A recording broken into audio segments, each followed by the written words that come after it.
All right, here's another day of Ether raids. Welcome, welcome. We have Ad Hipster, I think. That's how you say that. And we're gonna again, man. This map is so easy to play against as long as they don't put that fortress right there in the middle to block me off, which is difficult. But without it, this map is pretty easy to play against. Just reposition over with your melee nuke, your melee flyer, melee cav, melee something, maybe even a range unit, and you can start going to town on the defense. Just blow them up. The mountains aren't as big of a hindrance as they used to be, but that aside, we're going to go into this one. Nothing really too scary here aside from, I guess, the armored units, but I don't know, I don't really see a lot of mobility here. So we're just going to go in and take care of business and get out. Pretty straightforward match. Camilla will save us. Camilla will save the day. Tana will help us move around, and that's pretty much the goal here. Yeah, let's see. What do I got to talk about? I can do Man, I don't know what I'm going to start doing with these videos because I'm just out of topics. Like, I'm literally out of topics to talk about. Just have not been playing the game enough to come up with things to discuss, which is my fault. My apologies. So I guess I'll just tangent onto different things. I guess World Championships have been going on, track and fields, track event, definitely one of my favorites. Really enjoy watching the 100 and 200 meter sprints. I gotta say, Sha'Carri Richardson looked really good in that 4x1, the women's 4x1. She carried it home for the American team, and she, even though she didn't do so well in the individual event, she at least got a medal this year after some difficult times, I gotta say, in her personal. But on the track, she was able to at least perform. And Melissa Jefferson, man, this girl crushed it the entire season. She has been on fire. No injuries that, we could really speak of in terms of it being significant in terms of slowing her down. But yeah, she has dominated the track this year. Like, think of like Colby or LeBron and them having a good season. That's what Melissa Jefferson did in the track events. She was blisteringly fast. She ran past everybody. No one could really catch her, and it was just a joy to watch her dominate the field. I haven't seen that since, I want to say, like Usain Bolt was in his heyday in a Sao Paulo.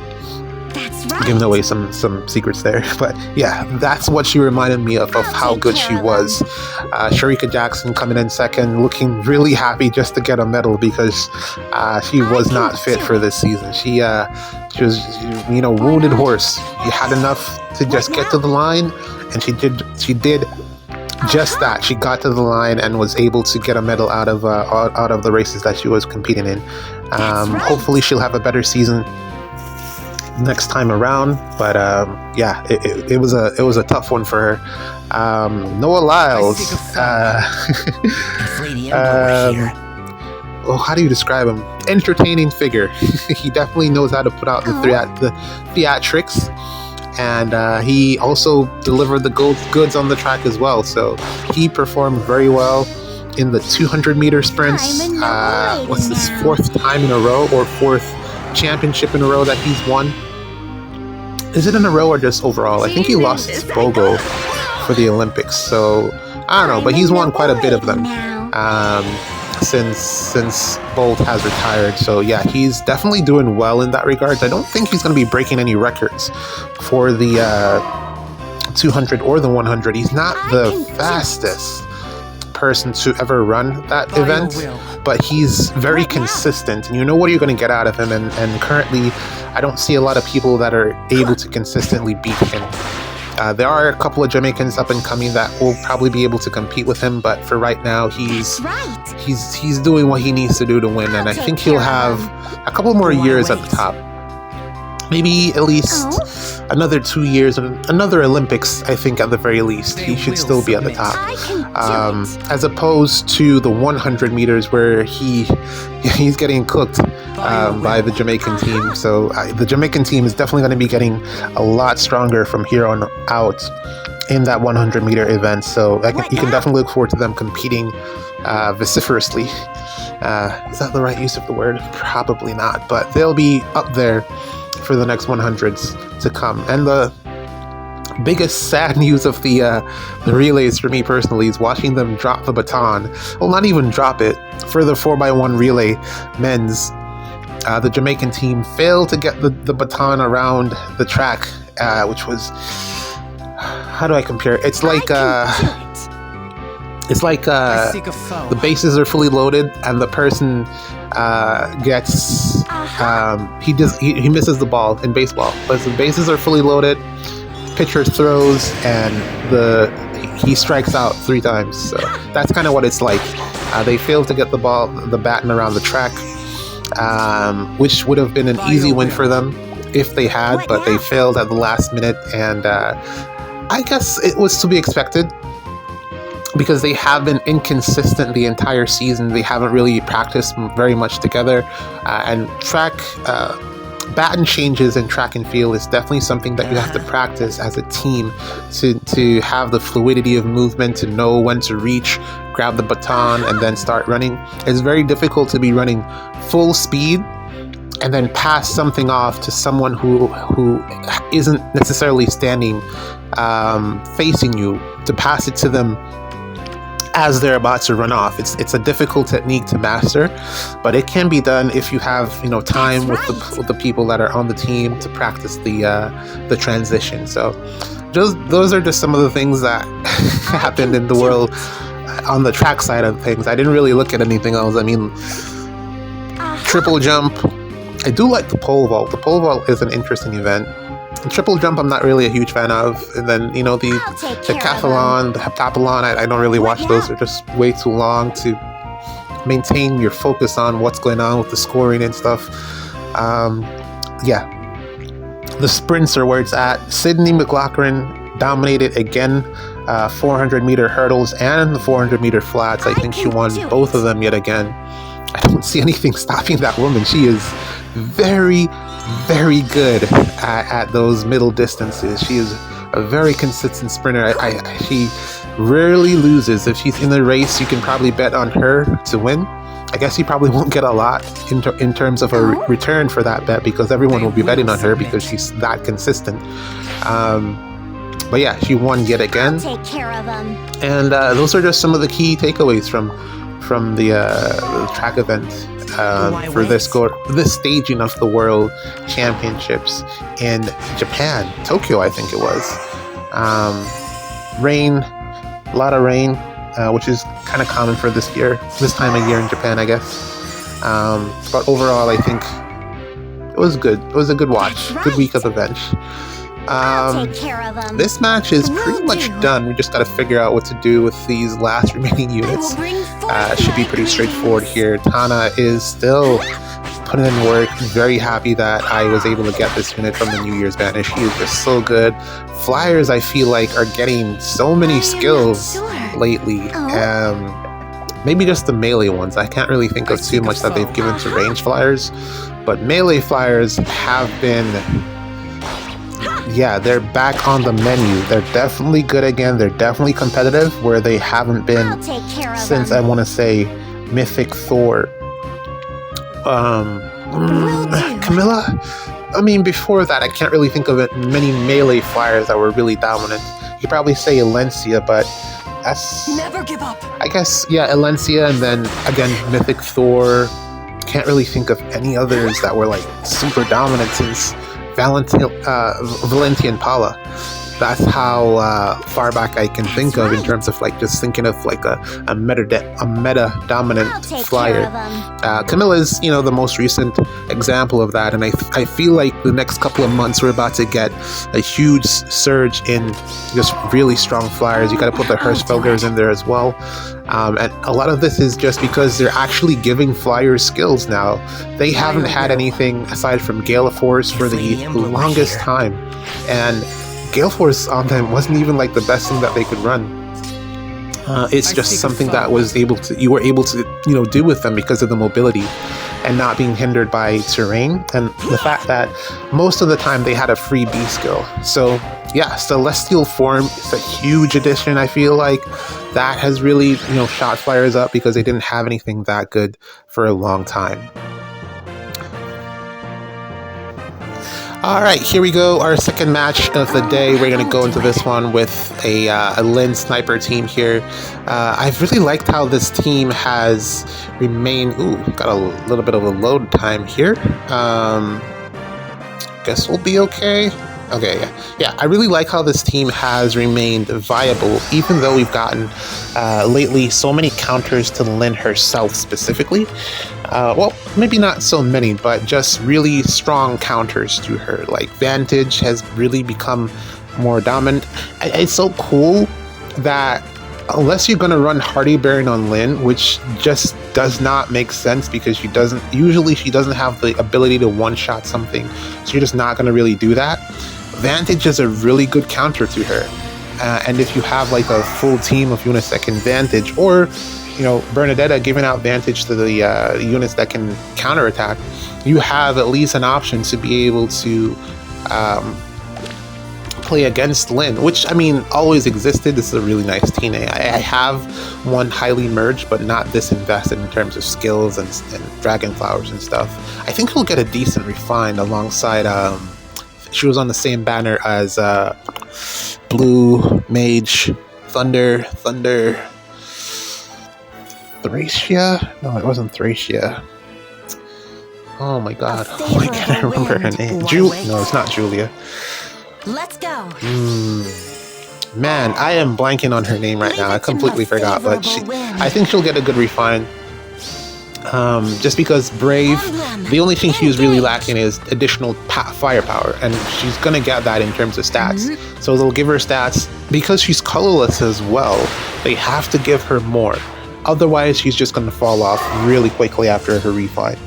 A lot like Brave Byleth. My God, Brave Byleth. I would love to be like. Is there a point in even keeping her weapon on anymore? I mean, she still has the Divine Pulse. I don't know if that works. Maybe it does, but yeah, Brave Byleth. Why not? Just sad, man. Really sad. I really like that unit too. The design is really nice. The gimmick that she does is really nice. Maybe if there's ever an upgrade to speed preempt, she'll be good again.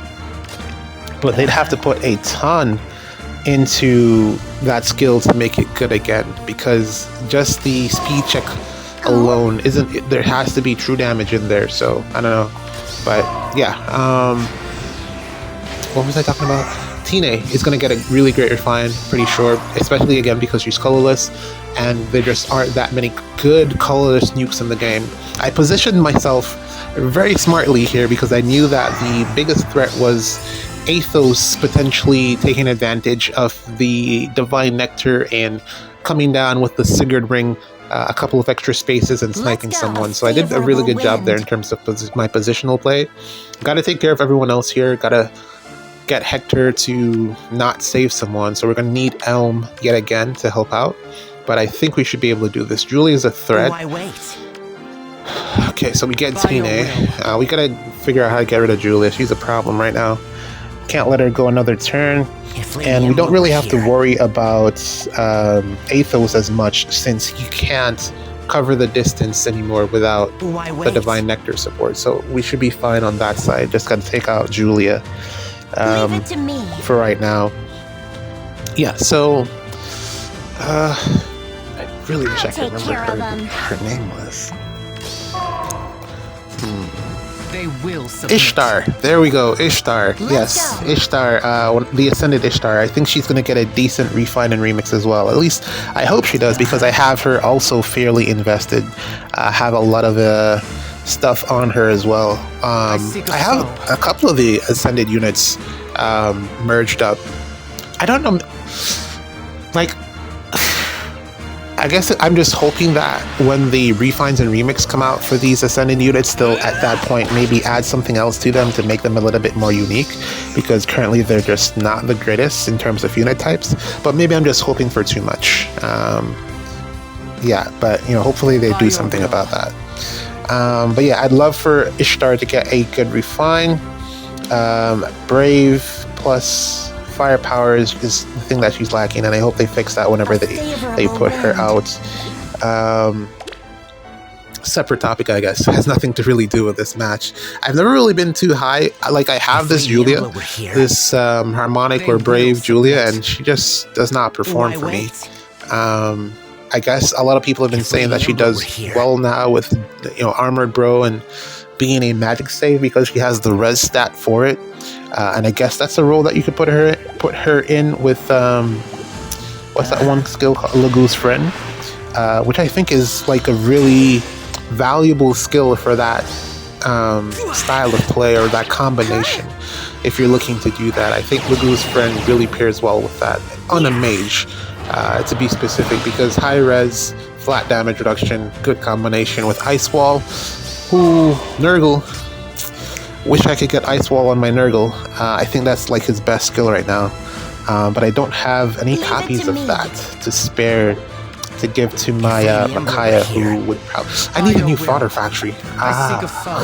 Just because I haven't spent a ton of money on... I think I spent like a little bit... Oh, not a little bit, a good amount recently just to get some orbs.